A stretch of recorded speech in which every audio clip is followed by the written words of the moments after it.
it's one of two things is happening. Either you've installed some kind of tunnel in your clothing that allows the coin to fall through from one place to another, which is an argument. These are 7-year-olds, by the way, that are theorizing. I should point out. Or the other thing they said is clearly you must be using some kind of sleight of hand concealment to keep us from seeing the coin. You're hiding it, between the folds of your flesh or something. If only you had some kind of barrier, maybe made of wood or steel or silk or something, so that we know if we put the coin in your hand, it can't go through your fingers. And if the coin disappeared at that point, we would know it was real magic. Thank you all very much. Just like you, they wanted to see how the coin reappeared in the air, and that is how I didn't really date very much in high school. However, when I got to college, producing some drinks, there we go.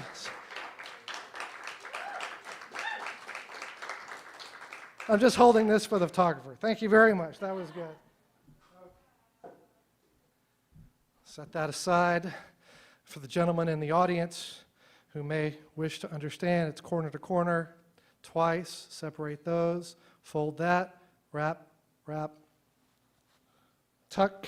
Now you know how that works too. That's just a little extra bonus. No extra cost for that, just so you know how to make that happen. I do a lot of work. Most of my work is in either corporate events or churches. That's really most of what I do. And in both of those settings, I like to be clear that what you're seeing me do, whether it's visual, psychological, whatever it is, I'm working in the realm of illusions. I make that point very clear. I don't want people to think I really think I'm conjuring spirits or anything like that. And you would be surprised.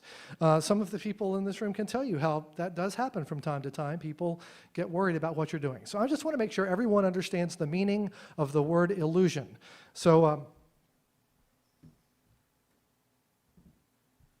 I brought some rope with me tonight because, well, Midtown. And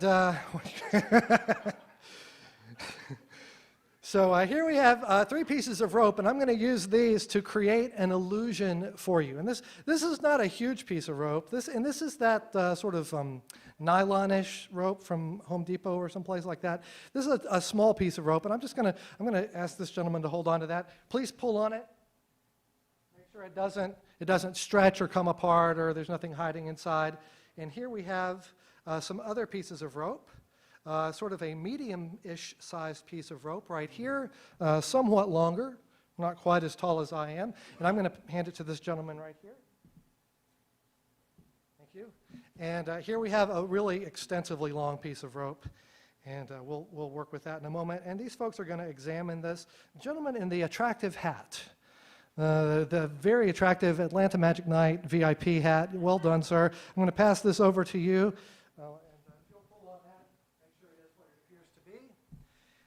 Then finally, there are some people in here who aren't old enough to know what this is, but those of us of a certain age remember macrame hoops. Do you remember making macrame with a string and you tie it and you could put a plant in your house or something? This is a macrame hoop. It's chrome steel, I guess. I'm not going to throw it. I'm just going to hand it to this lady right here. Thank you. In order to demonstrate the meaning of the word illusion for you all tonight, I need to borrow some items from the audience. Does anyone in the room happen to have a little, maybe like a nylon piece of rope, not so big, maybe a smallish type piece? Oh, if I could borrow that fish, you'll just toss that on up here. Thank you. Well done. And we'll call the Braves for you. And who's got the medium-sized piece of rope? If you'll just pitch that on up here. Oh, underhanded. Girls softball, very good. I remember. And whoever's got the big piece, if they'll just pitch it right on up here, that was really. Is everything? It looked like there was a little anger behind that pitch, sir. Buy that man a drink, ma'am. He needs a little extra relaxation. So 3 pieces of rope. Now, being an educated person, if I had enough space and long enough arms, I could use the law of perspective to put this rope far away and put this rope very close to you and this rope in the middle, and they would all look like they're the same size to your eye. But I don't have that much room or that much arm, so I'm going to have to do this mathematically. I do know that line segments are measured from one end to the other, and so if they all start at the same end and they end at different places, we know that they're different lengths. So it stands to reason that to make them the same length, or at least create the illusion of the same length, they should start at the same place and end at the same place. If you look at that, now that's a pretty good optical illusion. They start at the same place. I mean, ignore this part here, just ignore that. But it looks like you're not buying any of this, are you, sir? That's okay. If you take the bottom loop and put it in your hand, look at this situation. It looks like they start there, go through the hand, come out the other side. It looks to our eyes like they're the same length. You know that they're not because your friends checked them out earlier, but because I'm hiding one tiny piece of information, it changes the way you see the entire situation. That's the first lesson of illusion, in fact, is that you can't always believe what you think you see. The second lesson of illusion is this. Some illusions are more convincing than others. And there's rope 1, 2, and 3 pieces of rope that are approximately the same length. All right, thank you for that tepid round of applause. I don't need all 3 pieces of rope for this. I don't even need 2 pieces of rope for this. We'll work with 2. You know, I can remember a time when to blow someone a kiss was offensive because it had sort of a harassment overtone. And now it's offensive because you're blowing air at people. Which is so I won't ask you to blow anything up here, but I do want to take these 2 pieces of rope. We'll take the ends and squeeze them together right here in the middle and melt them together into one long piece of rope. I know. It's getting crazy in here. I just want to warn you again about the show tunes, okay? Just keep that in mind. I would like to borrow a small silver, let's say like a macrame hoop or something. Please don't throw it. Thank you. I'll come get that from you. There are two ways to describe this situation. You can say that the rope is going through the ring, or you can say that the ring is on the rope. I like to say that the ring is not only on the rope, the ring is tied on the rope. It is tied on the rope for your protection so that I can swing it around like that. Nobody's going to get hurt. My job now, to create the illusion that this solid ring is off the rope. So keep your eye on the ring. That's better. And let's see if I can create the illusion that the ring is off the rope. The ring is on, off, on, off, on, in the back, off, on. Okay, that's really not magic. I understand your disappointment. That's really more what we call semantics. But that just goes to show that words can also be used to deceive, right? Which is a good thing to remember in election years, by the way. When I said the ring was going to come off the rope, you might have expected it to melt through the fabric like that, which looks a little bit better. Thank you, sir. Thank you for being a leader. Very good. I recognize true leadership qualities. In fact, would you like to see the ring go through the rope again? I mean, you're here, and there's the ring, and it goes through the rope.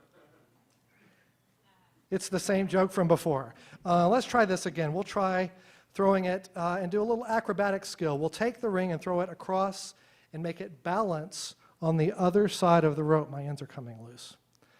Cheap rope. Stay tied. We'll throw it across and balance it on the other side of the rope. 1, 2, 3. Well, crap. That didn't work at all. No. That's not where we were going. It's this rope. You guys are all smart enough to know that I can't possibly get a ring off a piece of rope unless I untie it and slide it off one of the ends. But that's the problem with this rope is I think it's defective. I think this is maybe some kind of cheap Chinese import because the ends They were popping off. The ends come completely off of the rope. I know, ma'am. And so if the ends are there, I got nothing but middle here. So there's no way to get a ring off a rope with no ends. We'll have to resort to magic for a remedy. Let's take the ends, and the woman in the back with her hands in prayer formation, I'm just a performer, ma'am. Relax. I'm not an angry deity.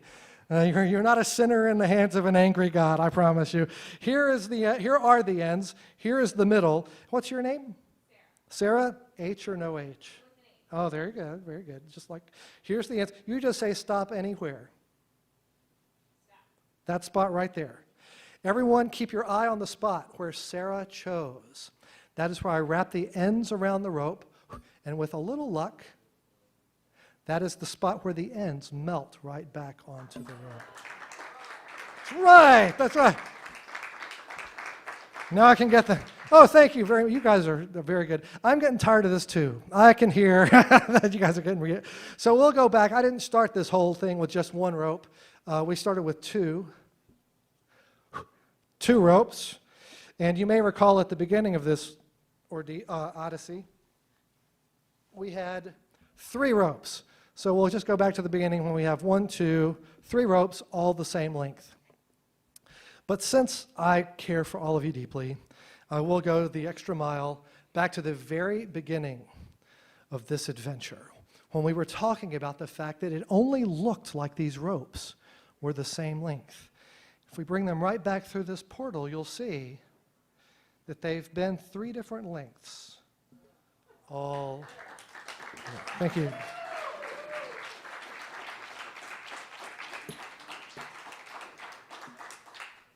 Six years of college.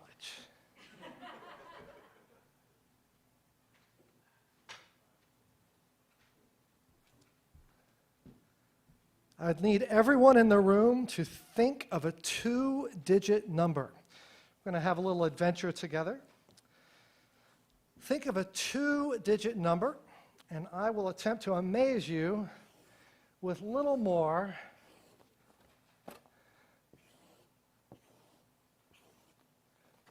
than the world's most deformed hashtag. We'll do the best we can. Think of a 2-digit number. I'll ask some of you to name your 2-digit number out loud. If someone names a number close to your number, switch to a different number so that we have different numbers across the whole spectrum. And I see a woman in the back with her mask very professionally attached. And what's your, oh, no, it's off. Oh my God, what's your name? Sherry, 2 R's and an I, or a Y, or 1 R and an I-E, or how do you do it? Well, I'd like to know these things, just like I asked Sarah. Sherry, what's your 2-digit number? 12. Is there a reason that you chose the number 12? No, just random choice, 12. 12 days of Christmas, 12 apostles, 12. I don't know where you're going with this, Sherry, but we'll try. Let's go to the lady in the next row coming forward with the glasses, trying not to be seen. What's your name? Lauren? Lauren, what's your 2-digit number? 88. Well, I know why I like that number. Why do you like that number? Keys on the piano. Awesome. That's exactly what I wanted you to say. 88 keys on the piano. What about Sarah's friend sitting next to Sarah? What's your name, sir? Dan. Dan? Do you know Sarah? I do. Oh, very good. Very good. Dan, what's your 2-digit number? 20. 20. Why did you go with 20? It came into your head, and it's, no judgment here. Last but not least, how about woman with hands in lap? What's your name? Dory. Dory, yes. What's your number? 29. So, okay, very good. Any reason you said 29? Your birthday. Oh, very nice. The month or the day? No, I'm just kidding. So those of you who have calculated, Lauren is laughing at me now. Thank you very much. Let's see, that is 149. Am I correct? People who are, very good. I need someone with a watch with a second hand, or perhaps a cell phone with a timer. Up to you. Who's got, oh, we've got someone right here. Thank you, sir. And if you will, thank you for taking time away from the elves. It's an inside joke because I know about you. And you're going to give me on your mark, get set, go. When you say go, I have 60 seconds to fill in the rest of this grid with working around the random numbers that you've given me. 60 seconds to do something amazing, entertaining, and all with just numbers. So it's a high bar, but we'll try. So are you ready? On your mark. Get set. Go. Very good. Let's try that, and let's try this. I will attempt to do it without repeating any numbers, but there's no guarantee that I'll be able to do that. I'll try that, and okay, stop. How many seconds was that? Well, you have 39 left. I have 39 left, so it's 21 seconds. Okay, I should confess to you right now, in my desire to impress you all, I really rushed through this. But it's okay because I came in under budget. I still have 39 seconds left to go. 39 American seconds, not even metric, but like US seconds.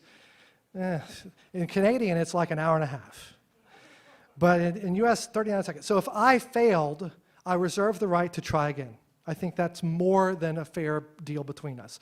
So let's just take a look at the first row. 12 and 28 is 40, and 90 is 130, and 19 is 149. Yeah. And then if we look at 30 and 88 is 80, 90, 110, 18, 122, 132, 42, and 7 is 149. I know. 89 and 27 is the same as 90 and 26, which is the same as 116, 130, no wait, I'm lost. 9 and 7, 16, 17, 18, 19, and 140, 149. 18 and 15, 20, 33, 149. All four rows to 149 in 21 seconds. But some of you are already ahead of me. If we look at the first column, you'll see 12, 30, 89, and 18 add up to 149. Those of you in the back, 19, 88, 27, and 15, 149, 28, 14, 20, 87, 90, 17, 13, and 29. All four rows, all four columns add up to 149 in 21 seconds. Thank you, Sarah. But wait, there's more. There's more, because we know this diagonal adds to 149, but if you add this way, you'll see it also adds to 149. If you look at the first quadrant number 1, 12, 19, 88, 30, 149. Quadrant 2, quadrant 3, quadrant 4. I know. And oh yeah, what was your name, ma'am? Brooke. The middle quadrant. I saw you examining that. It also adds to 149. In fact, the amount of change I have in my pocket is $1.49. Well, that would have been great, wouldn't it? That would have been. But don't feel bad, because we still have this. If you look at the opposite pairs on those sides, those two and those two is 149. Those two and those two is 149.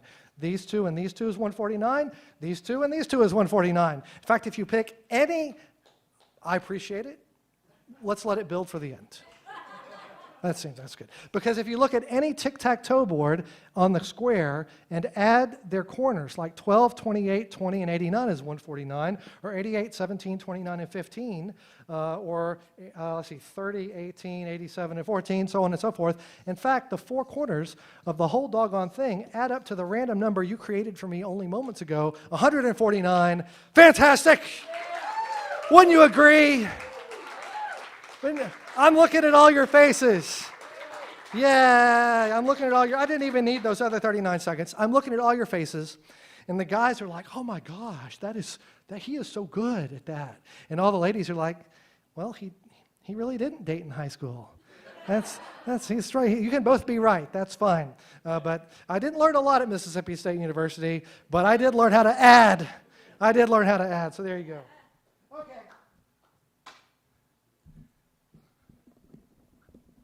Enough just toying with you people.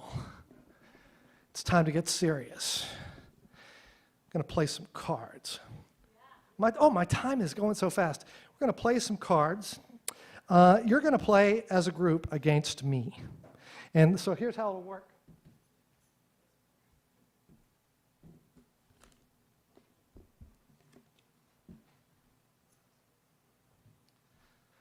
I'm going to do the best I can to assure you that no sleight of hand is taking place during the card game. So all of this dealing is going to be done in the open from random places in the deck. So even if I could stack the deck or put things where I wanted them to, I can't control what you're going to say. So here we're going to play some poker. Some of the cards will go into my hand. That's for me. And some of the cards will go into your hand, and that is a plural, your hand. Second person, plural. So let's mix these up. And the way it will work is this. This occurred to me as I was watching the poker players on TV. The way they do it, when I watch them play, I can't help but think, well, what are they pondering? You know, they're looking at the cards, and are they thinking about statistics? Are they thinking about like the odds or the rank of the hands on that extra card in the deck that shows you what hands beat what hands? Are they thinking about that? No, they are not. They are thinking about musical theater. They're singing along with the songs in their mind. They might be thinking of their favorite musical. They might be thinking of something they saw on tour. But here's how it works. That's what we're going to do. I'm going to ask each of you to think of a favorite. Now, if you're not a musical theater person, I forgive you. But you can think of a favorite performing artist or song you heard on the radio or a concert you went to or whatever. But let's just say you thought of the Phantom of the Opera, something everybody knows. I would take the Phantom of the Opera, and then we would deal one card to your hand and one card to my hand from that point. Or if you thought of Les Miserables, we would deal from that spot. Or just Wicked, we would deal from that spot. Do you understand? So let's start with the gentleman with his arms folded right there. What was your name, sir? David. David, and what's your favorite Broadway musical or other musical work? Oh, nice, Rodgers and Hammerstein right off the bat. The Sound of Music, and this is where you sing a little selection. No, okay, all right, Edelweiss. Okay, this next card, should it go to my hand or your hand? That's going to y'all, and this one will go to me. Fantastic. And David, would you choose the next person who will play with our little game? Who should play next? The guy right in front. Hi, guy right in front. No, it's you. It's you. It's you outrank. You outrank. So, what's your favorite Broadway show, sir? or forget it. How about your favorite opera? I'm just kidding. How about a musical group?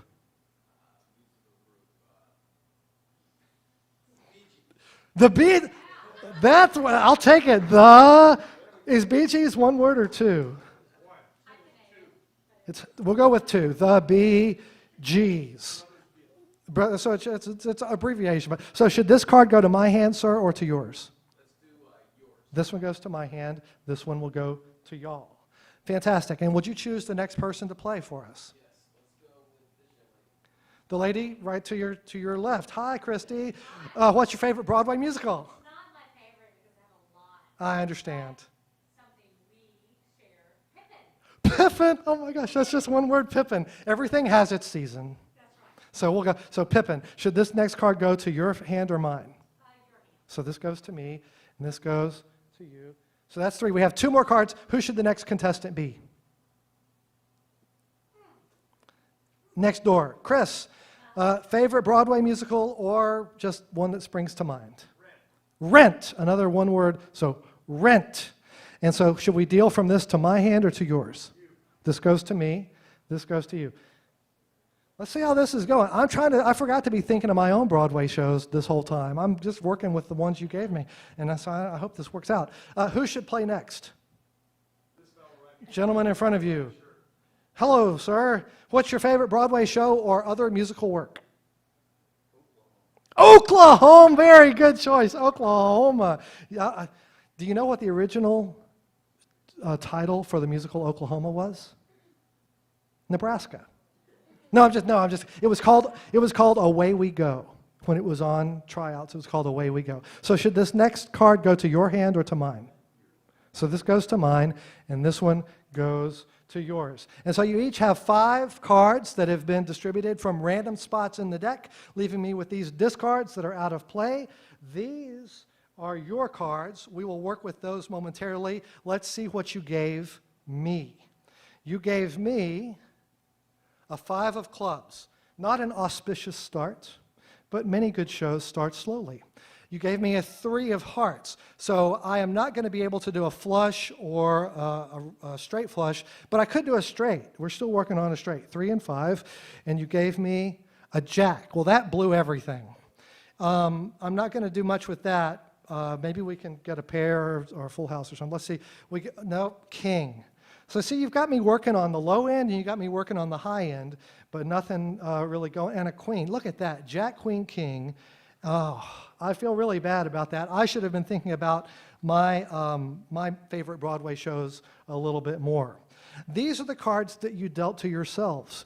And let's just take a look and see how you did. You've given yourself a 10 of spades, which is a very good beginning, and a jack of spades, which is also very good, and a queen of spades, and a king of spades, and you gave yourself the ace of spades as well. So there you go. You guys did fantastic. I have complete trust in your musical judgment. Thank you. Give yourselves a round of applause.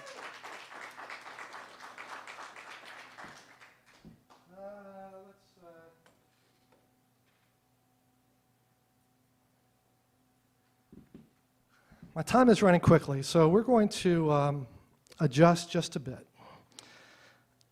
I have something I'd like to do, but in order to pick the right person, I have to see if I've established any kind of connection with some people in here. And so I'm just going to think. I'll tell you what, we did some numbers already, so I'm going to go with something more abstract. We have some designs, some icons almost. We have a star and like a square and a, do you know what this is? Clover, I think technically a quadrifoil. A quadrifoil is the name of that. Just so you know, we've got, correct, very good. See, so what we'll do is I'm going to ask, let's go back to Sarah, since we spoke earlier. Sarah, I'm just going to spread these out, and I would like you to name a number from 1, 2, 3, 4, 5, 6. So imagine you've got a die, and you roll it onto the table. What number did you roll? 4. You rolled a 4? Is there any possible way I could have known you were going to say 4? You didn't know, it was just random.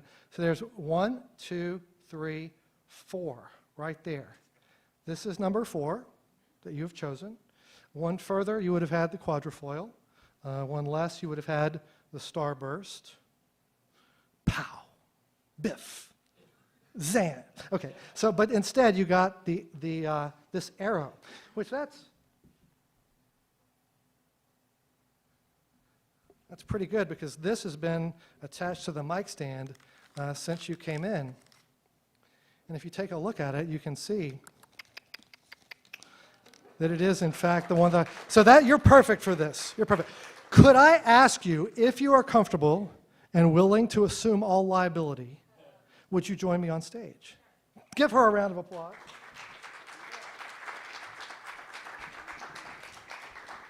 Ooh, please watch your step. Are you handy shaking, or how are you doing? Sure.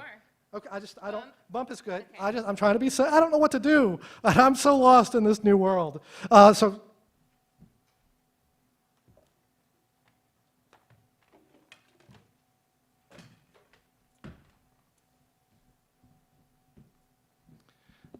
thank you, Sarah. Did you guys go out to dinner before, or are you going to have dinner later? Later? Very good. We're going to give you a little chance to think about what you might like to have for dinner. Okay.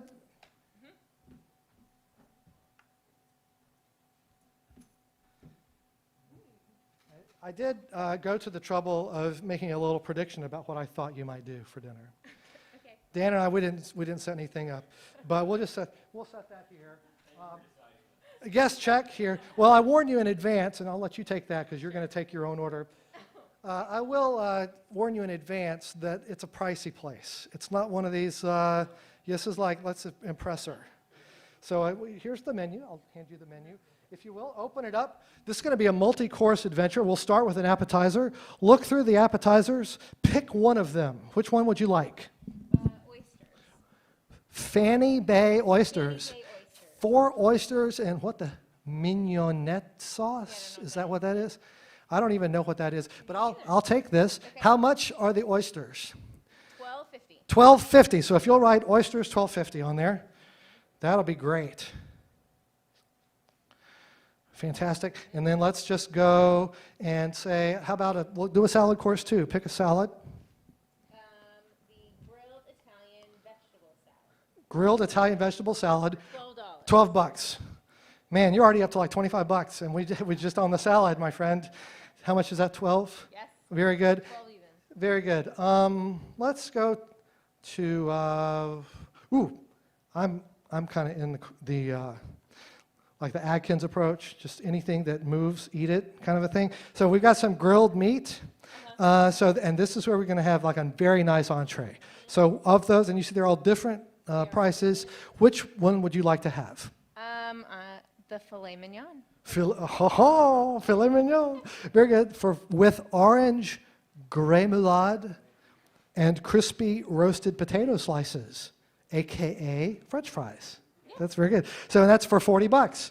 It's one of those places. Very good. And let's go to, we want a dessert too. Let's get a fancy dessert. So what would you like? The apple fritters. Apple fritters, $10.50, served with sweet butter ice cream, if you'll put that on there. And let's just see if, we'll take one last little thing to go as we leave. Toblerone, Suchard, Bernlein. Is that how you, Bernlein? Lindt, Sprengli. Some of these are German. Camille Bloch. These are chocolates. These are Toblerone. I did go for the great one, and that's $4. Fantastic. I think you would agree that sounds like a wonderful dinner. And if you'll go ahead and add up the math there, yeah. If you'll just add that up, get that calculator ready.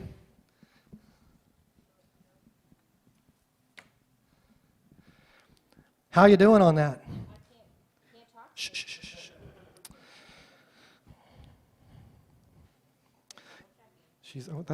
I have all the confidence in the world. This is without a tip, right? Oh, that is without a tip. That is a good point. You could. How much is it? $79. So you can tip 15% or 20%. So I'll let you decide. How was the? I'll do the math on that now. Well, we got a calculator out here to help you. So what would you got? $79. How much? It was phenomenal service, so 20%. 20%. So put 790 and 790 is 1580. So add 1580. After I did that square, I darn well be able to do 20% in my head. And that adds up to how much? $94.80. Well, you may recall that I told you I made a little prediction about what we were going to do tonight. Yeah. Now let's let you see. We'll take that out. Hold on to that for a moment.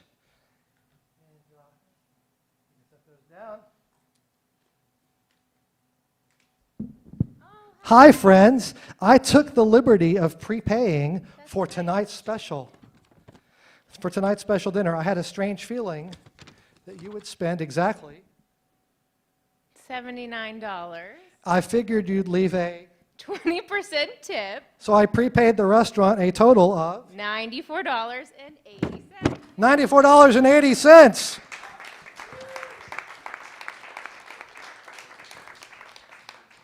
That's for you. Okay. And Thanks for dinner.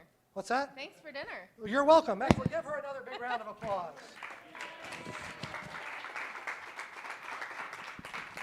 Well, folks, that is my time. My name is Joe M. Turner, turnermagic.com. If you enjoyed it, please leave a review. It would be great to hear from you. Leave us a review about the show. If you didn't like it, I'll just leave you with this bit of advice I learned from my dad. Nobody likes a whiner. You guys are fantastic. Thank you. Another hand for Joe Turner. We'll be back in about 10 minutes with Eric Anderson. The bar is open. The food is great, so join us back there.